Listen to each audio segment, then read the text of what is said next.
okay. My trust is in you. I am that I am, God. My trust is in you. Lily of the valley, my trust is in you.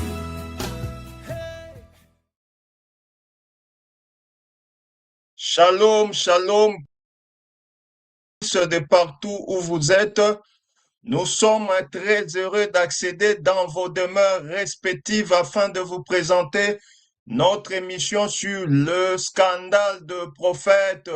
Émission présentée par votre humble serviteur le plus petit de la maison d'Abraham, le petit frère propre de Jésus-Christ, Mike, fils du prophète, depuis nos studios au 77 à Sens. Nous avons le plaisir de vous présenter un homme qui n'est plus à présenter car c'est un grand nom dans le monde de l'évangile éternel. Il s'agit du docteur Mustapha Shabanistani.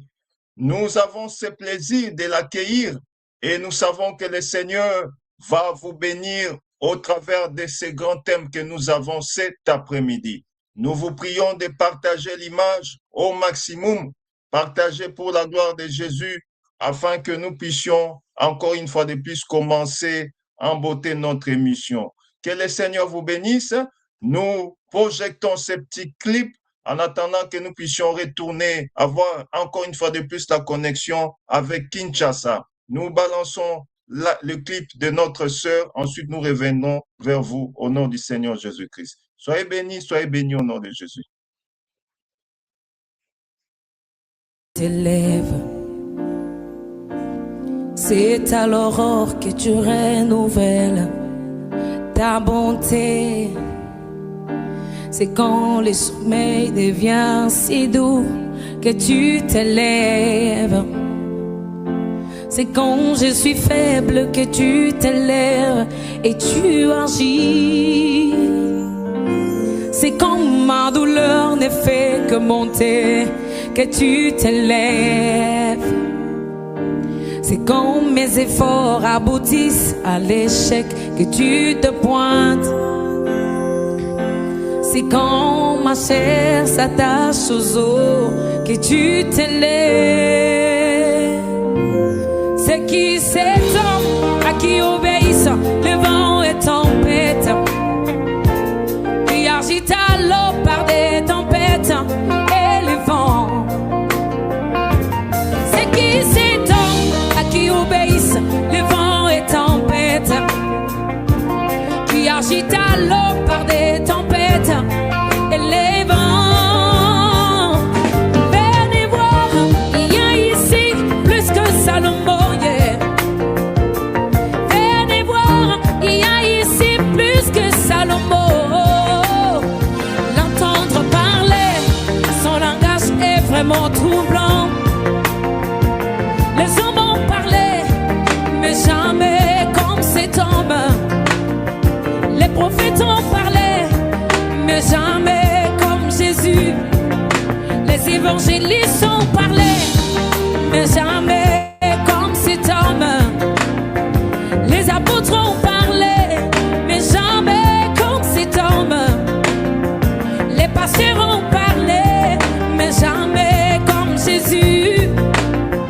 Les docteurs ont parlé, mais jamais égalé. Car toute la plénitude vit en lui seul. L'onction sa mesure, oh, vit en lui. Toute la plénitude vit en lui. Bénisse la réalisatrice. Nous sommes encore une fois de plus en connexion avec Kinshasa, où nous avons le cheveu blanc, le patriarche, le docteur Stani Mustapha Shabani, qui est l'un de pères de plusieurs parmi nous, et il est une bénédiction pour l'Église corps. Shalom, mon précieux docteur Stani Mustapha Shabani. Shalom. Et le Seigneur vous bénisse. Nous vous remercions pour pour avoir répondu à notre invitation sur ces plateaux de Standard des prophètes. Merci aussi. Merci pour Vraiment, l'invitation. que le Seigneur vous bénisse encore. Plusieurs vous connaissent, surtout dans notre monde de l'évangile éternel. Certains aussi ne vous connaissent pas. Alors, pour ceux qui ne vous connaissent pas, qu'est-ce que nous pouvons dire? Qui est le docteur Stani Mustapha Chabani? Bon, je suis ministre de la parole de Dieu.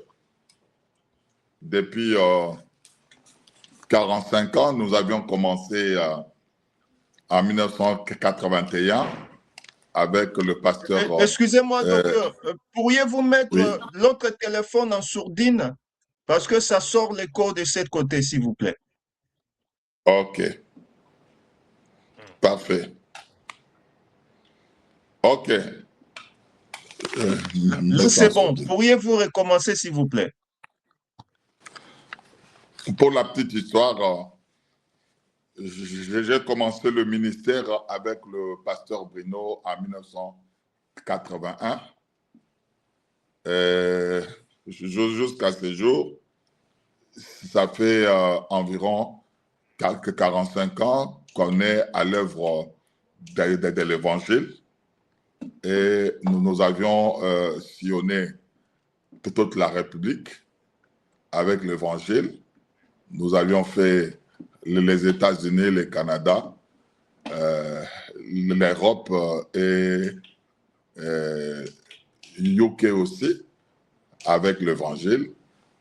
Voilà la petite présentation. Nous sommes maintenant conducteurs d'une assemblée à alimenter éléphants.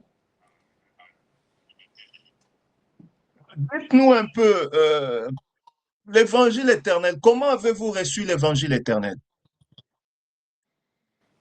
Bon, l'évangile éternel, nous l'avions reçu à la suite de l'observation. Pendant que nous sommes venus, nous avions trouvé d'abord un mouvement évangélique. Et ce mouvement évangélique était détenu par l'apôtre Haïdi Nabal. Et puis, il y avait également un mouvement doctrinal avec l'apôtre Bibi et Moulaya. Alors, vous voyant que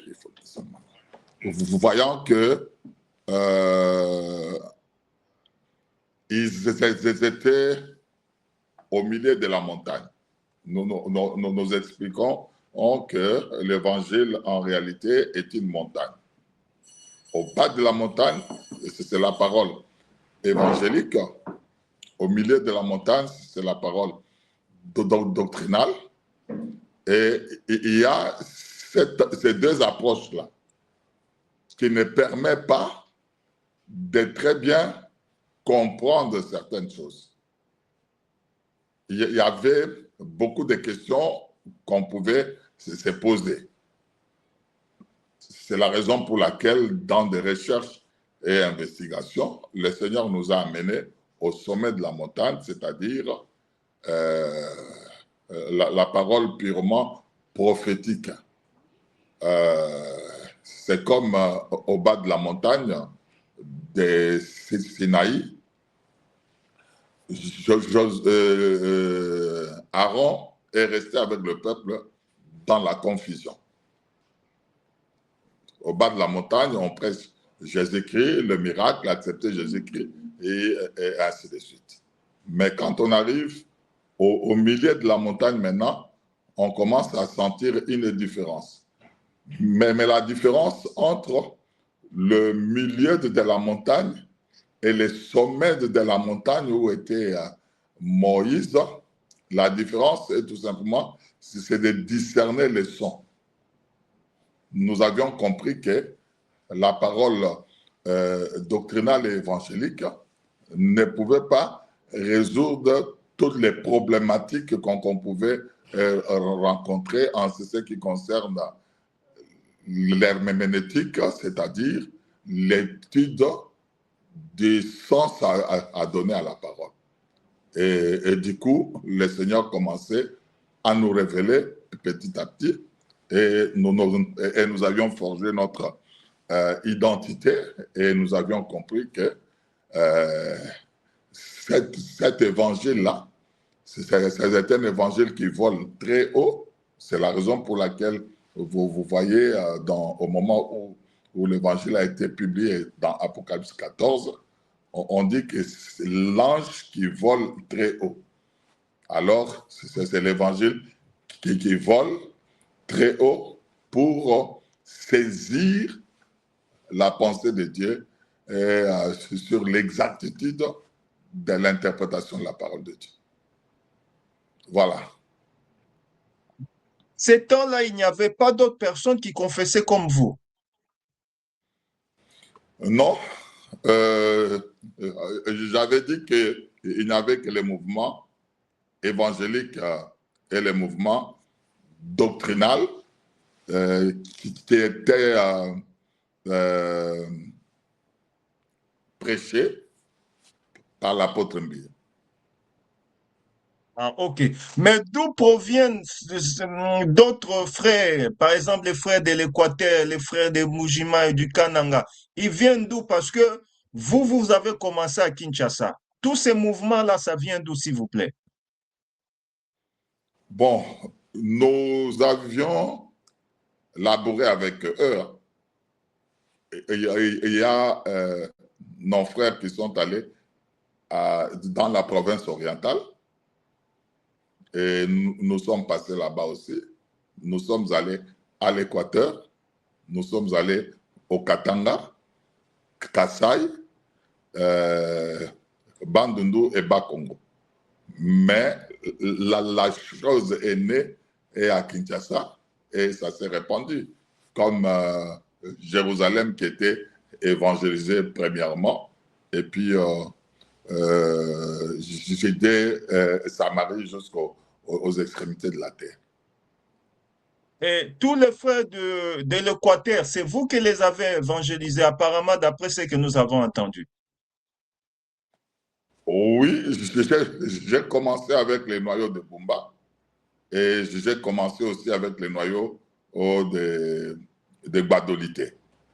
Alors, ceux qui ont réussi, qui étaient des hommes capables et qui ont commencé à transmettre aussi au travers les contrées. Ah, ok. C'est-à-dire... Allez-y. Juste une petite question pour que nous puissions commencer à emboîter notre émission. Alors, vous avez perdu l'un de vos fils, entre guillemets. Il s'agit du docteur Jean-Pierre Moubenga. Je pense que Oui. ça moins de 2 mois depuis qu'il est parti. Qu'est-ce que vous réservez de cet homme de Dieu comme souvenir, bon souvenir, et qui pouvait instruire aussi les autres qui viennent de la génération future? Nous retenons de lui, il était un homme scripturaire. Il aimait l'écriture, il aimait l'interpréter, il aimait plus la prédication de la profondeur que la prédication de la motivation. La motivation qui consiste à consoler les gens, à les amener à une espérance de bénédiction terrestre, ainsi de suite. Lui, il voulait plus parler de l'enlèvement, des choses célestes, et il voulait surtout interpréter à juste titre les Écritures. Il était un homme de prière, charismatique, il aimait le don de prophétie. C'était un battant, un combattant quelqu'un qui ne se décourageait pas, malgré des combats sur sa personne et sur sa vie. Il tenait bon et il ne se décourageait pas. Voilà. OK. Merci, merci. Je pense que les gens entendent le 7 Église d'Asie, mais nous allons revenir aux petites questions selon que nous sommes en train de progresser par rapport à notre émission. Dites-nous, mon précieux Père, euh, qu'est-ce que vous voulez nous dire par rapport aux 7 Églises d'Asie? Bien. C'est premièrement un sujet complexe. Complexe, pourquoi? Parce que c'est à la fois l'histoire de l'Église, l'état spirituel d'un individu. Cette histoire-là se divise en deux parties. L'histoire du passé, Israël qui sort de l'Égypte, c'est Éphèse, arrive dans le désert où il y a des souffrances, Smyrne, arrive dans le pays de Moab avec Balaam. Ce mélange-là, c'est Pergame, Israël du temps de Jésus-Christ, du roi Akab, Jézabel apparaît, c'est Thyatire. Jésus-Christ arrive à un moment où il y avait la froideur quant à la parole de Dieu, du temps des pharisiens et des sadducéens. C'est Sardes et le Saint-Esprit arrive pour réveiller, c'est Philadelphie. Et puis, le temps actuel, Israël qui se retrouve dans la apostasie.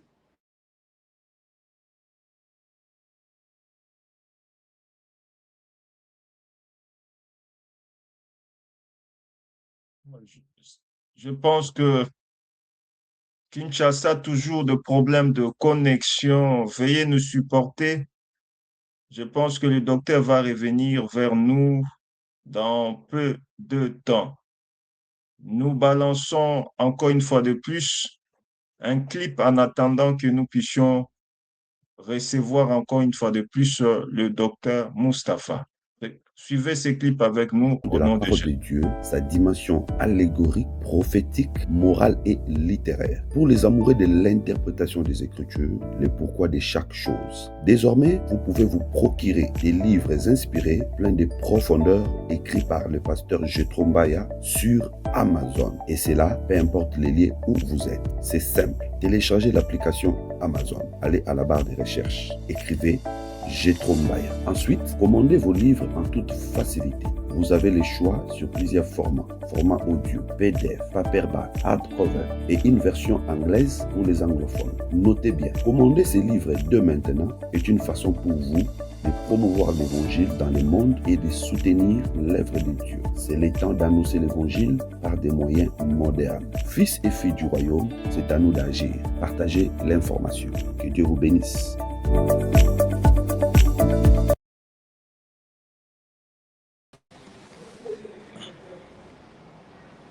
Bénisse, que le Seigneur nous bénisse. Nous retournons encore une fois de plus sur nos studios avec le docteur Stani Mustapha. Prière de continuer, mon précieux docteur, s'il vous plaît. Oui, je disais que cette partie de l'histoire, ça parle d'Israël, de sa sortie de l'Égypte jusqu'à ce jour. C'est pourquoi j'étais en train de donner les étapes. À la sortie, c'est Éphèse. Une église qui a cru à la parole de Dieu, arrivée dans le désert avec des difficultés. C'est ça que nous appelons Smyrne. Après, ils arrivent sur la plaine de Moab avec Balaam. Vous allez remarquer que dans cette lettre-là, on reprend des choses qui se sont passées dans le passé. Donc, dans le livre dans la lettre de Pergame, nous avons la présence du mariage de Balaam qui avait influencé les enfants d'Israël à se mélanger. Après, nous trouvons dans Thyatire Jézabel, c'est le temps du roi Akab. Après cette période-là, le Seigneur arrive, il ne trouve pas la foi. C'est une période de tiédeur, donc Sardes. Et après la période du Seigneur, il amène le réveil avec des apôtres, l'amour fraternel, c'est Philadelphie. Et aujourd'hui, Israël est dans l'apostasie. Le Seigneur est dehors, c'est Laodicée. Donc, au fur et à mesure que nous allons avancer, nous allons comprendre que c'est l'état spirituel des églises aujourd'hui. Les trois premières, à savoir la forme d'Éphèse, la forme de Smyrne et la forme de Pergame, ont disparu. Il reste quatre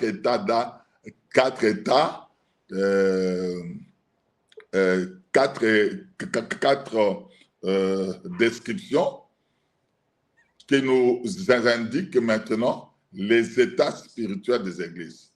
Nous avons Thyatire, le catholicisme et consort, Sardes, le protestantisme, Philadelphie, ceux qui ont la parole véritable, l'amour fraternel véritable, et nous voyons maintenant d'autres qui sont des apostats, Laodicée, où Christ est vraiment en dehors de leur assemblée.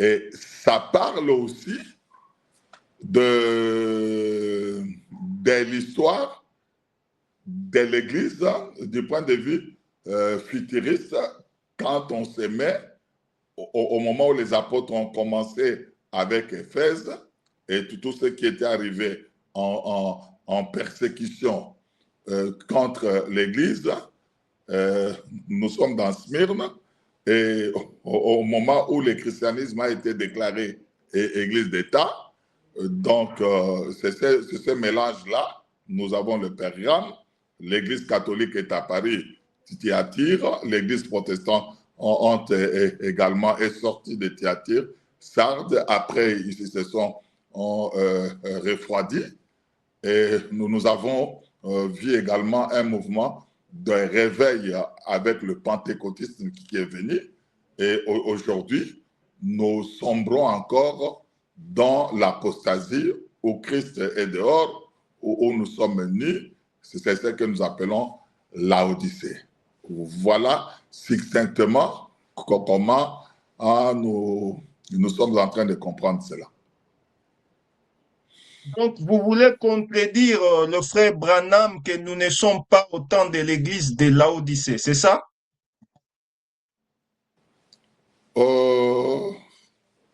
C'est pourquoi il y a à manger, à boire, parce que Branham lui-même avait mal représenté les choses. Ok. Mal, quand il présente mal les choses, l'interprétation est déjà biaisée. Pourquoi? Le livre d'Apocalypse parle de 7 chandeliers d'or. et de 7 étoiles. Tandis que lui représente un seul chandelier comme le chandelier de Moïse, avec les 7 branches. Il attribue une église à chaque branche. Éphèse, Smyrne, Pergame, Thyatire, la Odyssée, Philadelphie,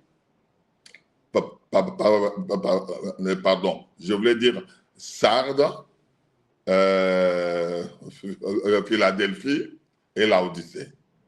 Tu vois, c'est cette représentation-là d'un seul chandelier.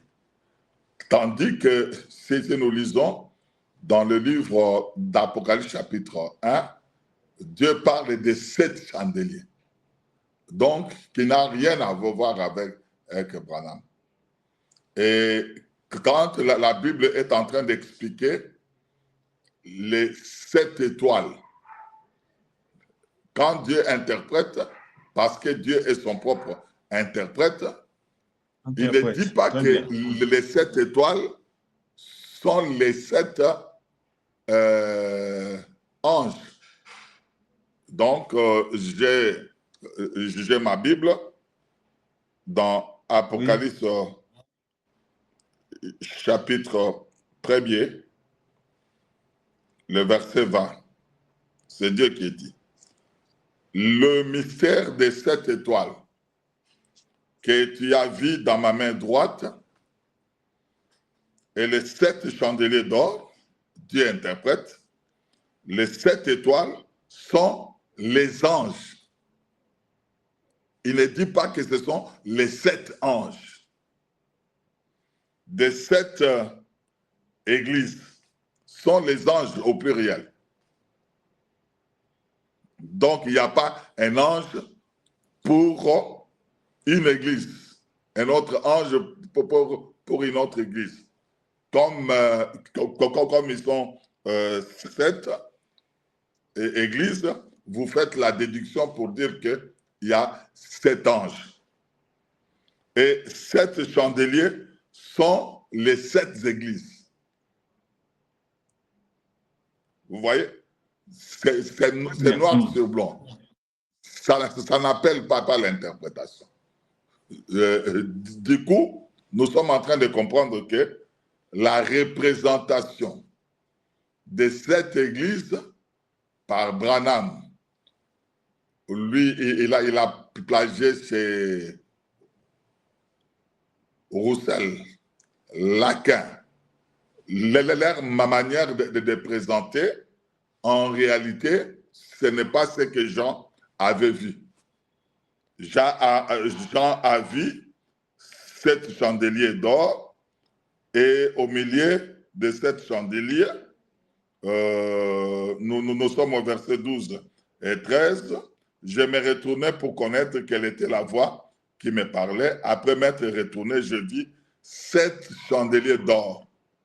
Et au milieu de 7 chandeliers, quelqu'un qui ressemblait à un fils d'homme vêtu d'une longue robe, ayant une ceinture sur sa poitrine. Donc, le Fils de l'homme ici, c'est Christ Jésus au milieu de 7 chandeliers. Il fait office du souverain sacrificateur qui, chaque matin, il devrait nettoyer les mèches des chandeliers et chaque soir, il devrait allumer le chandelier pour qu'il y ait la lumière dans le lieu saint. Et cette lumière du chandelier mosaïque servait à éclairer le pain qui, en réalité, était la symbolique de la parole. Donc, vous ne pouvez pas nous dire là où il y a le souverain sacrificateur, il y a eu obscurité. Ça, c'est injurier, c'est blasphémer. Le souverain sacrificateur est au milieu de 7 chandeliers d'or. Donc, par là, il n'a pas compris. Il n'a pas compris. Aujourd'hui, nous voyons la forme de l'église de Laodicée. Il y a également la forme de l'église de Philadelphie. Il y a la forme de l'église de Sardes. Et il y a la forme de l'église de Excusez mon Thyatire. précieux docteur. Oui. Je suis à vous. Pourriez-vous baisser le son du téléphone, s'il vous plaît? Ce téléphone-ci. OK. Parce que ça sort l'écho de ses côtés. Pardon? OK. OK. Ça va maintenant? Est-ce que ça va? OK. Ça va? Réagissez vous aussi qui nous écoutez, les internautes, fidèles internautes, réagir par le commentaire. Ouais. Est-ce que vous êtes en train de me suivre maintenant? C'est bon? Ouais, ça va, ça va. On peut continuer, s'il vous plaît. L'apôtre Colomoni a dit ça va. OK. Donc, mais maintenant, nous croyons que nous sommes dans une période où il y a ces 4 formes-là. Telles que nous ne sommes pas de Laodicée. Et si eux, ils sont de Laodicée, si lui, il est de la période de Laodicée, si lui, il est l'ange de l'église de Laodicée, c'est-à-dire quoi? Il a échoué sa mission. Il laisse effectivement un peuple dont Christ est en dehors. Christ est en train de frapper à la porte. C'est la raison pour laquelle ils l'ont déifié. Au lieu de parler de Jésus-Christ, ils parlent de lui. Mais nous ne sommes pas des Laodicées. Donc, je dis que ces 4 formes, on les retrouve dans cette période-ci. OK. Je crois avoir répondu à cette question. Oui, on retourne un peu au verset 4. Jean aux 7 églises qui sont en Asie. Mais ces églises-là ont bel et bien existé, non? Si elles ont existé, alors si Branham s'est dit qu'il est l'ange, le ministre aussi est considéré comme l'ange, mon précieux docteur. Oui. Il y a beaucoup de mystères. Vous avez compris ma question? Très bien. Il y a beaucoup de mystères dans le chapitre 1er. Dieu s'était servi seulement de l'état spirituel de ces églises qui étaient en Asie. OK. Et il commence à écrire une lettre. Mais remarquez que quand il parle, il ne parle pas à ces églises locales. Parce qu'à chaque conclusion, il dit que celui qui a des oreilles entende ce que l'Esprit dit aux églises au pluriel. Chaque lettre, même quand il commence avec Éphèse jusqu'à Laodicée, nous devons comprendre que les destinataires de toutes ces lettres-là sont des églises. Il n'y a pas une église spécifique, bien qu'il adressait une lettre à une église spécifique.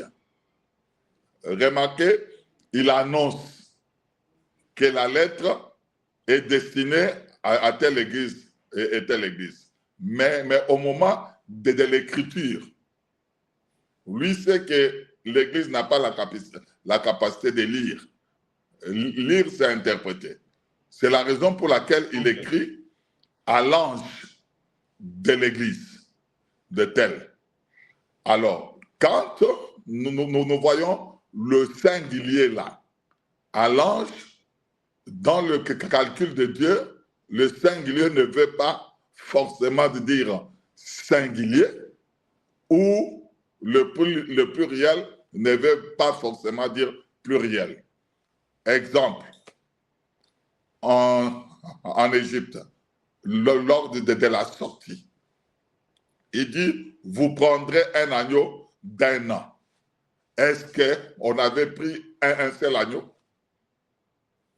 Il y avait plusieurs maisons, plusieurs agneaux, mais aux yeux de Dieu, ça représentait un seul.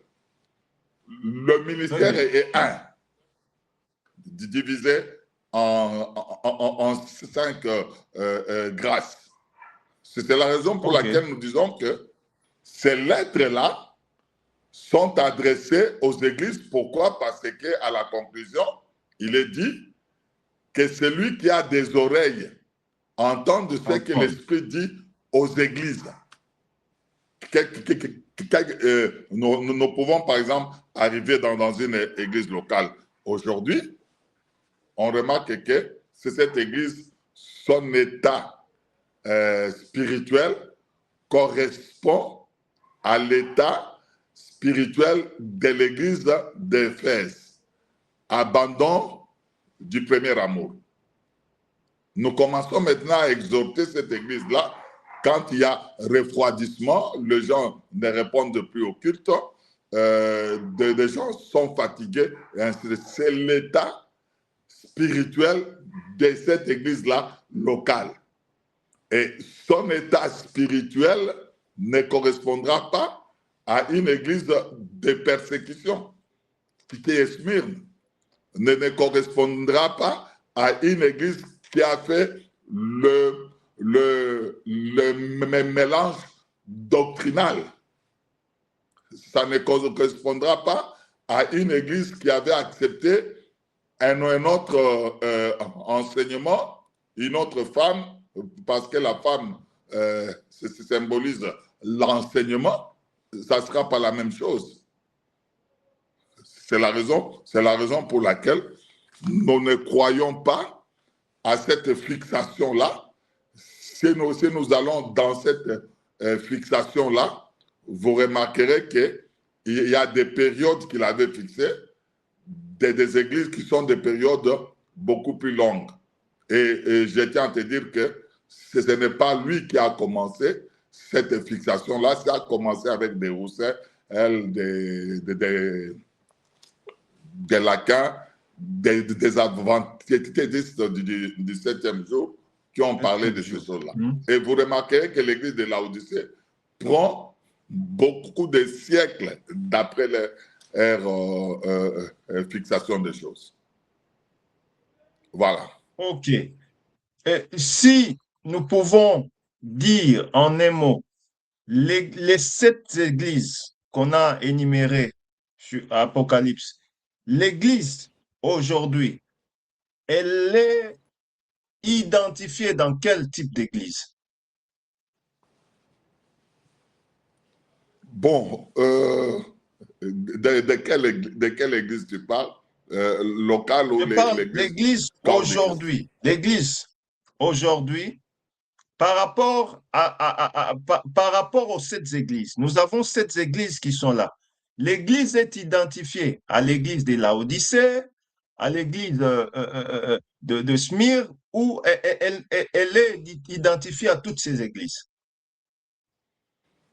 Ok.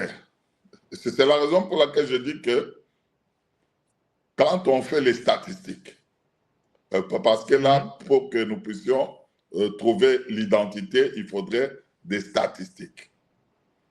Il y a ces 4 dernières formes-là qu'on doit retrouver.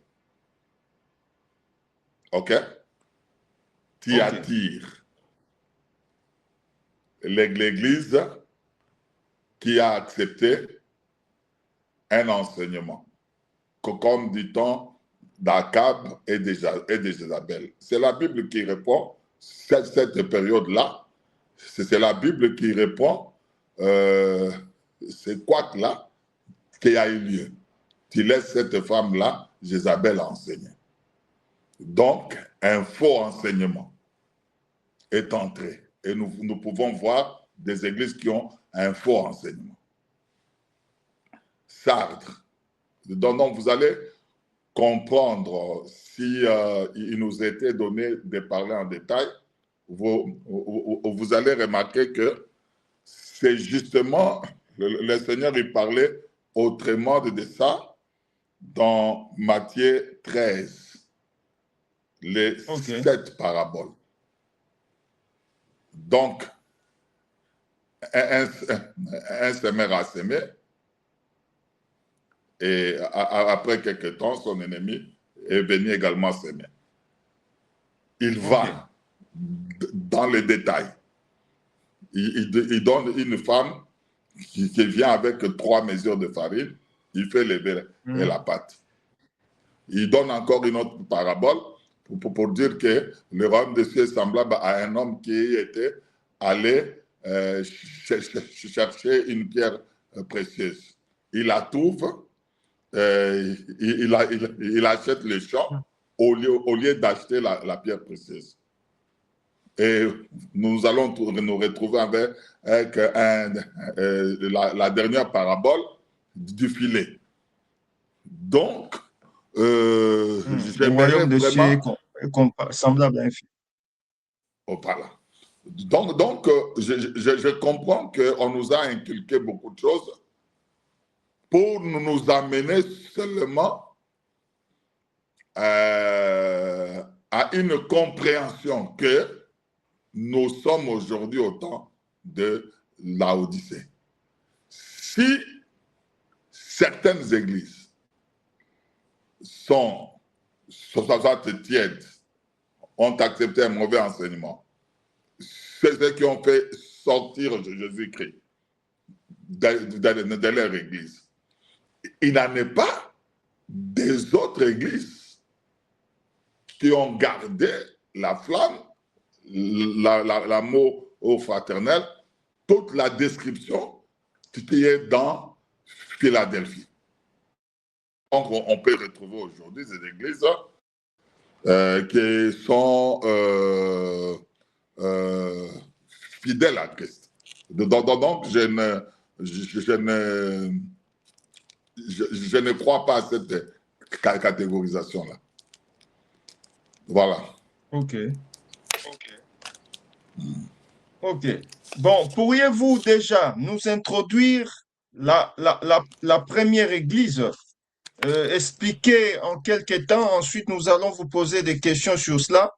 Et je pense que c'est un enseignement qui ne peut pas finir aujourd'hui avec le peu de minutes que nous avons. Introduisez une église, vous expliquez un peu les caractéristiques de cette église par rapport dans le temps et dans l'espace, donc par rapport à la vie actuelle, quoi. OK. Je voudrais plutôt faire une introduction générale pour une bonne compréhension. Compréhension. Très bien. Voilà. Le choix d'abord de la représentation de Dieu. Comment il représente les églises. Il représente cela en chandelier. Ici, il appelle le chandelier comme étant un mystère. Deuxième chose qu'il faudrait comprendre avant d'entrer dans la compréhension des choses, Dieu subdivise le livre d'Apocalypse en 3 parties. Les choses que tu as vues, les choses qui sont et les choses qui viennent après elles. Très bien. Il faudrait très bien comprendre que Dieu appelle tout ce qui est dans l'Apocalypse là, les choses. Et il divise les choses que tu as vues du passé, du présent, les choses qui sont, et les choses qui viennent après elles. Donc, très bien. les églises du chapitre 2, chapitre 3 et chapitre 4 font partie des choses qui sont. Or, quand nous parlons de choses, ce ne sont pas seulement des choses matérielles, ce sont des choses immatérielles également. OK. Or, la gloire de Dieu, c'est de cacher les choses. Très bien. Salomon, à l'inauguration du temple, il a voulu, en tant que roi, sonder les choses cachées, c'est-à-dire les exposer comme ça. Mais quand la gloire est venue, la gloire est venue cacher ces choses-là. Et comme ce sont des choses cachées, ça appelle la révélation. C'est la raison pour laquelle on conclut chaque fois que celui qui a des oreilles pour entendre, entende. L'oreille là, ce n'est pas l'organe de lui ici. Donc, c'est l'entendement. Parce qu'il y a de ces choses qu'on ne peut pas comprendre comme ça. Alors, ainsi, nous disons que chaque fois que le Seigneur parlait, il disait « Je te loue, Père, parce que tu as caché ces choses aux sages et aux intelligents, mais tu les avais révélées aux humbles. » C'est la raison pour laquelle nous comprenons que c'est un livre de révélation. Alors, puisqu'il s'agit des chandeliers, pourquoi Dieu peut-il appeler ou encore représenter l'Église par un chandelier? C'est ce qu'il faudrait d'abord comprendre pour qu'on ne commette pas des erreurs dans l'interprétation. Le chandelier ne peut être compris que dans le chandelier de Moïse, parce que c'est l'unique chandelier où Dieu avait permis qu'on puisse décrire le parti. Et Exode chapitre 25, c'est là où il décrit le chandelier. Il dit qu'il est en or pur. Et comme c'est en or pur, il a ces 5 parties. Le pied, tige, calice, pomme et fleur. Et nous devons comprendre que ces 5 parties-là font partie du corps du Christ. Donc, quand on dit que le chandelier, c'est la totalité de la divinité parce que c'est de l'or pur. Il n'y avait pas des alliages avec d'autres métaux. L'or bâti, c'est ce qui constituait le chandelier. Et ce chandelier-là, se servait d'éclairer. Il y avait 7 lampes. Et quand nous posons la question à Zacharie, Zacharie nous dira que ce sont les 7 esprits.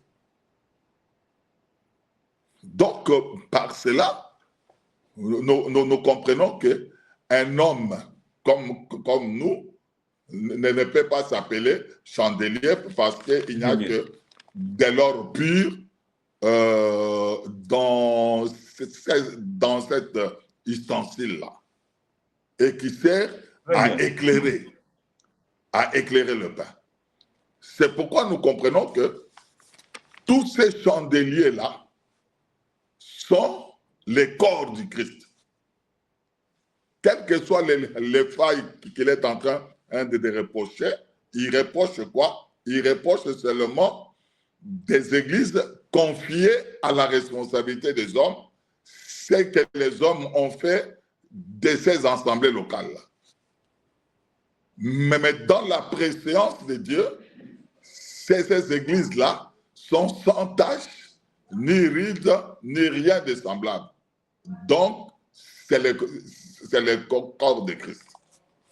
Donc, par là, nous sommes en train de comprendre que il dit lui-même que dans sa main droite, il y avait quoi? Il y avait 7 étoiles. Réalisez très bien la Bible. 7 étoiles ne veut pas dire 7 anges. Ce sont des anges, des envoyés pour éclairer, perfectionner, allumer ces lampes-là comme des sacrificateurs de l'ancienne alliance. Leur rôle était d'allumer le chandelier pour que l'obscurité ne puisse pas entrer. Et il ne faudrait pas qu'on puisse nous représenter un chandelier avec ces 7 branches. On commence d'Éphèse à Laodicée et on commence à nous mettre une étoile là-bas, une étoile ici, une étoile là-bas. Ça n'existe pas. Il n'y a pas une écriture qui soutient ça.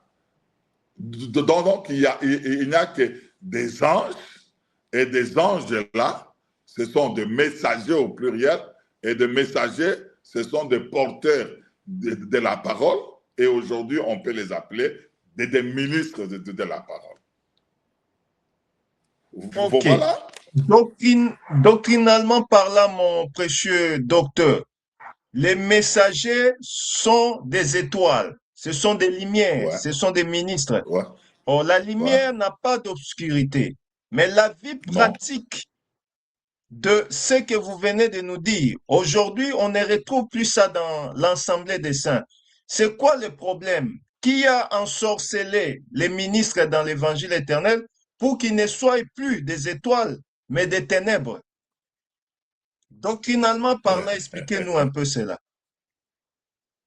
Je ne crois pas que le ministère peut pécher, mais c'est l'homme qui peut pécher. Ok, très bien. Et même si l'homme pêche, cela n'altère pas le ministère. Le ministère, c'est la capacité de prendre l'écriture et d'interpréter. Même quand Joseph le corps est en prison, cela ne lui empêche pas d'interpréter les songes.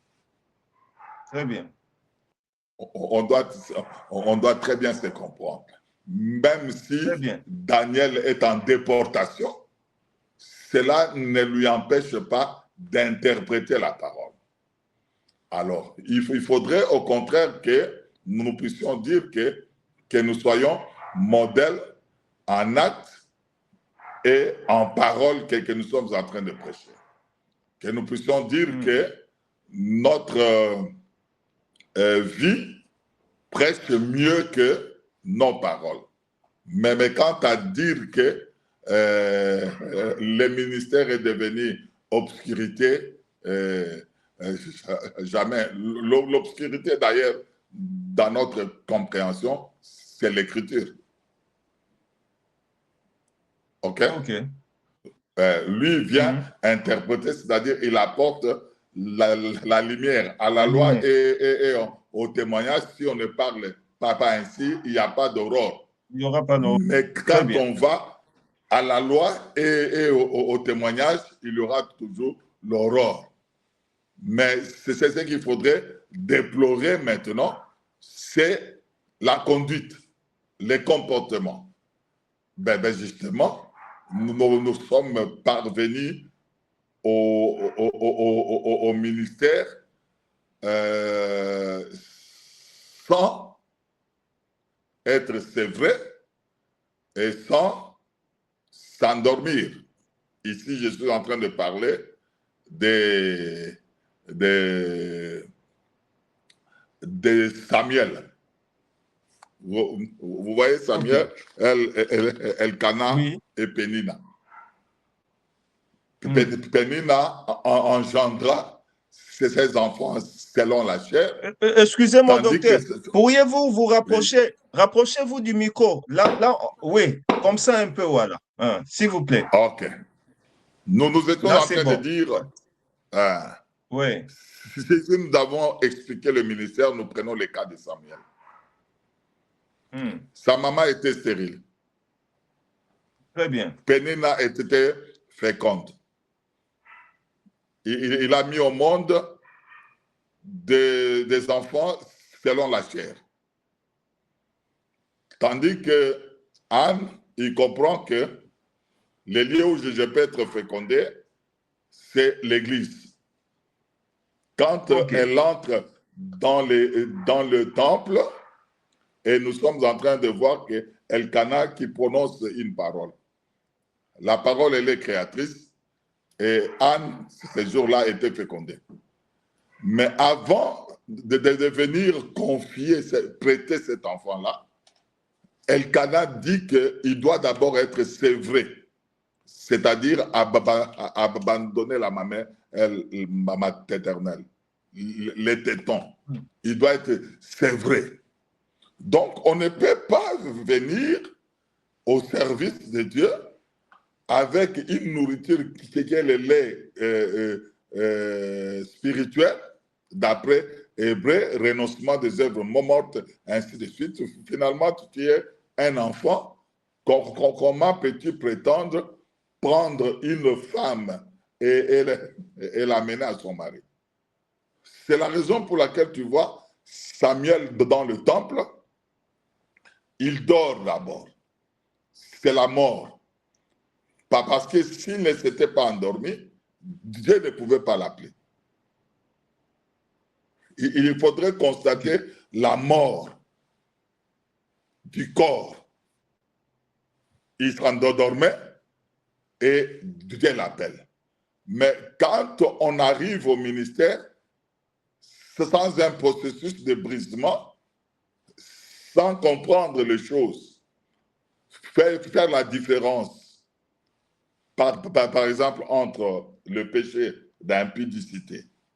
Le péché d'impudicité ne fuit pas par la prière ou les jeûnes. Tu peux jeûner 40 fois de 2. Mais il y a une discipline, Paul dit, fuyez. Okay. Il faudrait vraiment être discipliné dans ces choses-là. Éviter de côtoyer les femmes, éviter des rendez-vous avec des femmes, des provocations de femmes sorcières pour la plupart des cas. Une discipline. Voilà, c'est ce que je disais à propos du ministère. Bon, il y a des questions qui me viennent là par le WhatsApp. Ils disent que la chose était descendue. Et la chose aujourd'hui, ce n'est pas seulement expliquer les Écritures, mais la chose, c'est aussi l'impudicité qui règne au sein des ministres de l'Évangile éternel. Croyez-vous à cette façon-là ou pas? Quelle chose qui est descendue? La chose, l'explication des Écritures. Ouais. Donc, vous croyez que l'impudicité vient d'en haut? Non, mais c'est la question. Moi, je ne fais que, vous poser la question d'un fidèle mais auditeur. c'est ce que je réponds aussi. Je réponds pour dire que tout don excellent vient de Dieu, vient d'en haut. Très bien. C'est le frère Jacques qui l'a dit. Mais maintenant, l'impréparation, c'est-à-dire que nous n'avions pas eu de prédécesseurs, des précurseurs. Et donc, mais maintenant, nous sommes dans une époque de réformation maintenant. Nous comprenons que le ministère, ce n'est pas l'homme seul. Il doit être accompagné par sa femme pour éviter ces genres d'aventures. Donc, ne dites pas que quand la chose était descendue, elle est venue avec l'impudicité. Non. Voilà, on vous OK. pose la question à l'homme de Dieu, Rabbi Boshe Mwanza. Il vous dit ceci, si le ministère ne peut pas pécher comme vous venez de le dire, est-ce que l'on peut dépouiller quelqu'un du ministère? Bien. Le ministère, c'est la capacité d'interpréter. Et l'interprète et l'homme doivent être un. Exemple.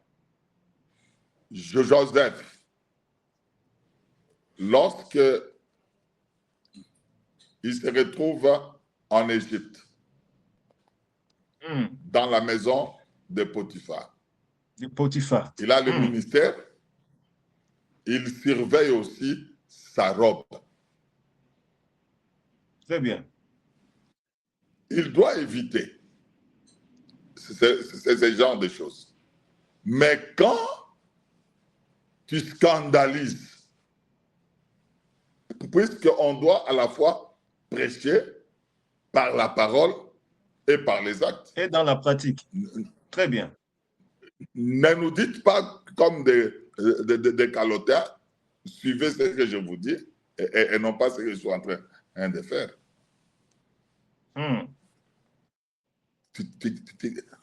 Tu es un exemple en quoi? Nous comprenons seulement que tu n'es pas un modèle. Et du coup, comme tu n'es pas un modèle, qu'est-ce qu'on peut faire de toi? Qui peut te confier sa femme? Qui peut te confier ses filles et sa famille? Voilà. En gros, vous acceptez et vous confessez les dépouillements. En gros. Oui, dans la mesure où vous n'êtes pas un exemple, hein, dans la mesure où vous n'êtes pas un exemple, c'est à vous de juger. Hein. Nous avons un cas de quelqu'un qui est resté en concubinage avec une femme pendant 10 ans et a fait 3 enfants avec cette dame-là. Du jour au lendemain, il prend la décision de se confesser. Quel scandale. Il doit maintenant venir à l'église. Pendant qu'il prêchait là, hein, pendant 10 ans, il avait ses enfants. Et maintenant, il va venir à l'église après la confession avec ses enfants-là. On le voit assis sur le banc. Quel modèle? Quel modèle? Si par exemple le catholicisme est en train de sévir, la pédophilie est en train de sévir ce genre de comportement, à combien plus forte de raisons de gens qui se déclarent ça? Voilà, merci pour la réponse. On ne va pas vous garder trop longtemps. Nous allons bientôt chuter. On vous pose la question qui nous vient tout droit chez l'apôtre Colomoni. Paul, comme doyen, le doyen a dit à Archippe de remplir bien le ministère. Alors, que dit l'ancien, le doyen, pour ce qui se passe aujourd'hui avec les comportements actuels? Je le salue en passant. Je salue l'homme de Dieu. Nous avions dit seulement que il n'y a pas eu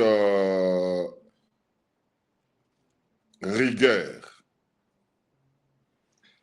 sur nous-mêmes et sur les autres. C'est le temps de réparer, de nettoyer, de réformer toutes choses pour que nous puissions aller de l'avant. C'est pas correct d'avoir une mauvaise vie et de continuer à condamner cette mauvaise vie-là par la prédication. Voilà. Ok, mon précieux docteur, nous sommes vraiment très contents d'avoir passé ces bons moments avec vous. Une dernière question, juste pour chuter par rapport à ce soir. Que conseillez-vous aux ministres, aux hommes de Dieu qui vous suivent? Quel est le grand conseil que vous pouvez l'apporter comme exhortation afin de chuter pour l'émission de ce soir, s'il vous plaît? Le conseil, c'est celui de l'apôtre Paul, lire la parole. Lire et demander à Dieu de donner une bonne révélation. Une révélation exacte des choses. Parce que une fois qu'on interprète mal, on va entraîner beaucoup de gens dans la perdition. Je viens de vous montrer seulement, noir sur blanc, que Branham ne pouvait pas prêcher ce qu'il est en train de prêcher. Nous sommes rien que dans le livre d'Apocalypse chapitre 1er. Ce genre d'interprétation. Nous ne sommes pas allés très loin dans Malachie chapitre 4, nous ne sommes pas allés dans Apocalypse 17, nous ne sommes pas allés dans toutes ces choses. Rien que ça. Lire et lire la parole avant de prêcher, il faudrait se poser la question, est-ce que l'interprétation est correcte? Il faut éviter des interprétations particulières. Il faut vérifier son enseignement et aussi, il faudrait veiller à sa vie. C'est possible servir le Seigneur sans l'impudicité, sans l'amour de l'argent, sans l'orgueil, parce que nous avons 3 ennemis du ministère: l'argent, les femmes, la gloire. Il faudrait vraiment faire attention à ces 3 choses-là. Je dis et je vous remercie. Merci. Juste une précision. Quand vous avez donné l'historique, quand vous avez commencé les assemblées des saints, vous avez parlé du pasteur Bruno. Pouvez-vous juste briefer un peu pour ceux qui viennent de nous recevoir, d'entrer tout à l'heure, qui puissent aussi au moins avoir l'historique parce que ça vient de vous qui êtes l'un des géniteurs de ces choses. Ok, c'est en 1981, 22 juin, que nous avions commencé sur une avenue qu'on appelait Lukeni. Nous étions avec le pasteur Bruno. J'étais à la prédication. Lui, il était à la direction de prière. Et nous avions appelé nos amis qui se sont rejoints à nous. Et le cercle d'amis s'était élargi à l'évangélisation. Et les autres ont venu et le groupe commençait à grossir. Et par la prière, nous avions constaté que le grand de Sénévé était devenu un gros arbre où les oiseaux du ciel se sont venus se poser. Voilà. Okay. Merci, nous avons déjà épuisé notre temps. Nous allons voir avec vous, après l'émission, quand est-ce qu'on peut programmer une autre émission afin que vous puissiez continuer votre thème. Vraiment que le Seigneur vous bénisse pour votre temps. Je sais que hier, vous étiez trop busy avec la consécration à Upen. Nous avons vu les images Oui, et nous avons aussi suivi exact. l'instruction que vous avez donnée. En tout cas, Ah. ozo nous nater, ozo monaka qu'écriture. Hein. Oui, Vraiment que, c'est, c'est,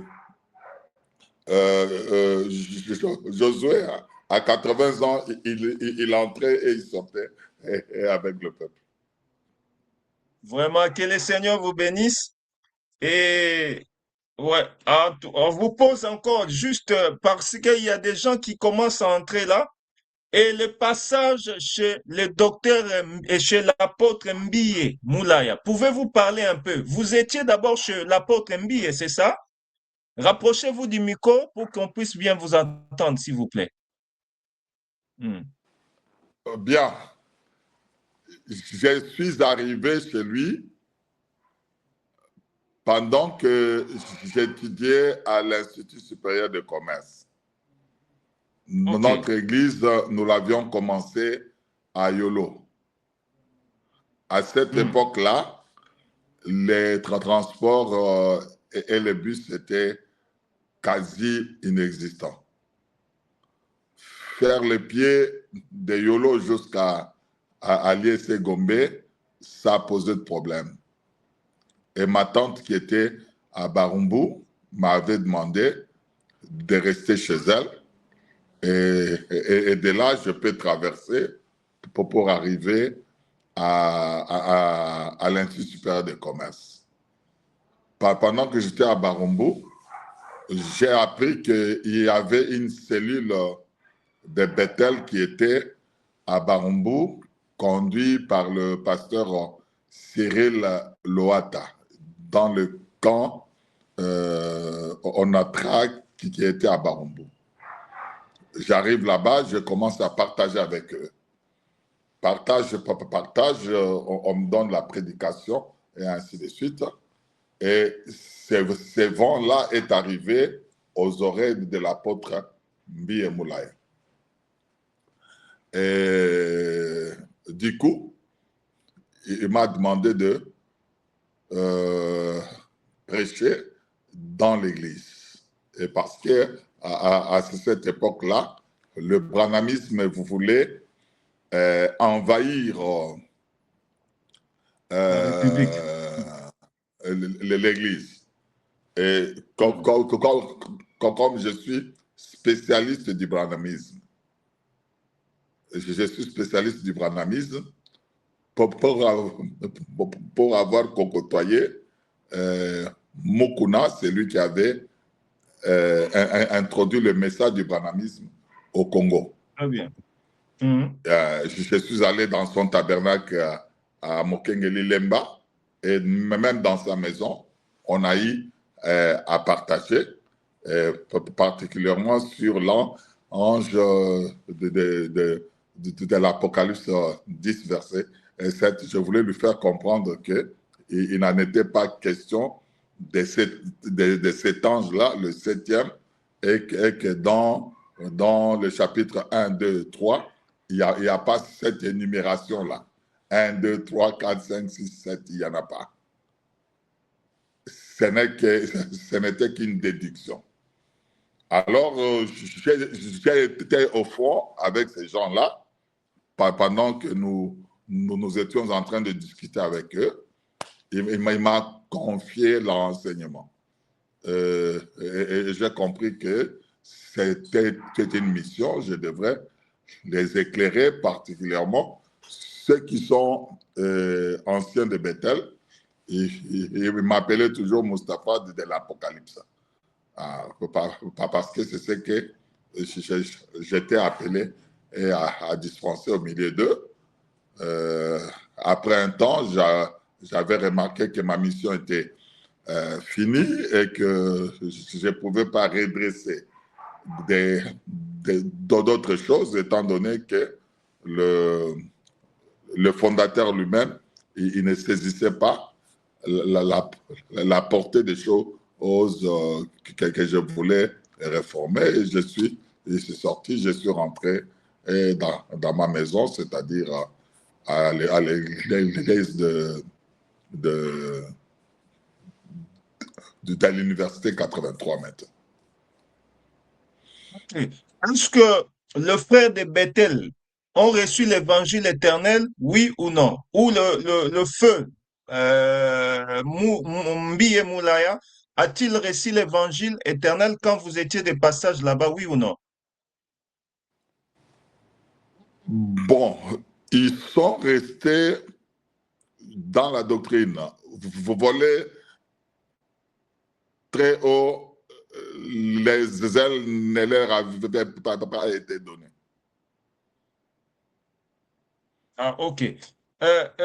Permettez-moi aussi de vous poser le baptême que vous avez aujourd'hui, c'est le baptême de Bethel ou de l'évangile éternel? Bon, est-ce qu'à un précurseur, peut-on lui poser cette question-là? Non, Parce que c'est nous pourquoi qui moi étions... je vous pose par rapport, on sait que vous êtes Abraham. Abraham, on ne peut pas lui poser cette question-là, bien sûr, mais j'aimerais que vous me répondiez avec les Écritures, c'est tout. Hmm. Comme moi je vous ai Ok. posé avec les Écritures, répondez-moi avec l'Écriture, c'est tout. Hmm. Comme vous l'avez dit. Moi, à cette époque-là, je dois être franc dans ce que je suis en train de dire. Oui, rapprochez-vous du micro, s'il vous plaît. Hmm. Ouais. D'abord, S'il vous plaît. oui, je me rapproche. Ça va maintenant? Merci à vous. Merci Est-ce à que ça vous. va? Là, ça va, Oui. on vous entend très bien. Très bien, très bien. Ok. J'ai lu, il faudrait être humble. Oui, Quand j'étais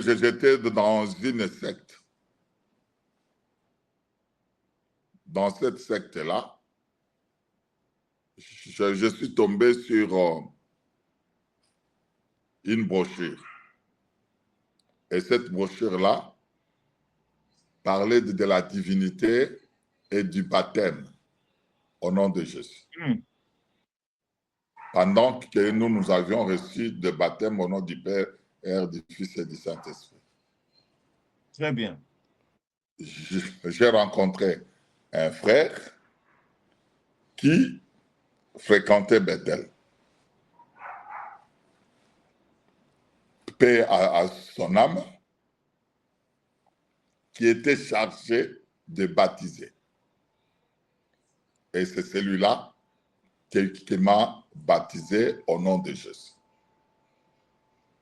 Aujourd'hui, il y a cette discussion-là, se faire rebaptiser dans l'évangile éternel.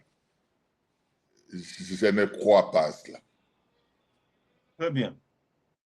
Je Vous êtes crois sincère, au vous êtes très baptême sincère. au nom de Jésus-Christ. Parce que c'est le nom qui sauve. À Paul, on lui avait dit, que tardes-tu? Lève-toi, sois baptisé par le nom de Jésus pour la rémission des péchés. Très bien. Donc, nous ne devons pas, nous sommes en train de condamner les sectaires et nous ne pouvons pas devenir des sectaires. J'ai vu des frères faire ces choses-là, ce n'est pas correct. Ce n'est pas correct. On ne baptise pas au nom d'un mouvement spirituel, d'une église locale, mais on baptise au nom de Jésus. Amen. Amen. Vraiment, Voilà. merci. On vous a pris trop de temps. Vous étiez au culte, vous avez prêché. Là, on vous a encore pris 1 heure encore. Vraiment, nous vous prions de vous reposer. Juste un dernier mot et vos salutations. On va chuter par là pour la gloire de Jésus-Christ. Bon, c'est un plaisir partagé. Je ne connaissais pas l'existence de l'émission. C'est mon fils, docteur Jacques, qui m'en avait parlé. Et mon collègue, je les appelle comme ça parce que Christ lui-même dit que tout disciple accompli est comme son maître.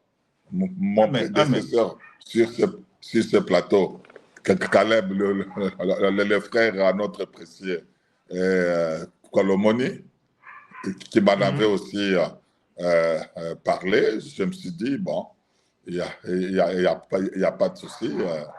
Je pourrais apporter la pierre.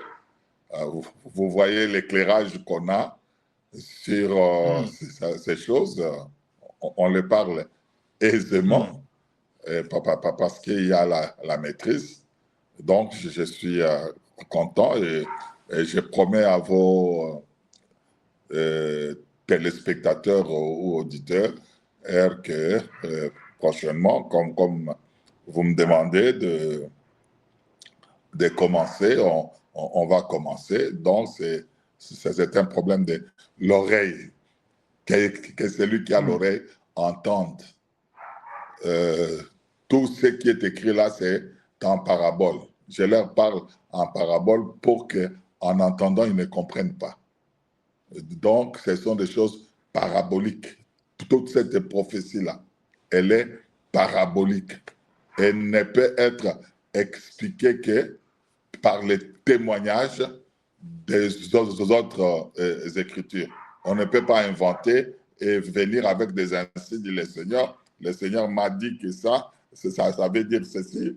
Le Seigneur m'a dit que les 7 tonnerres, c'est ce qui n'est pas écrit. Il ne faudrait pas aller au-delà de ce qui est écrit. Les 7 tonnerres n'ont pas été écrits. Donc, on ne peut pas les interpréter.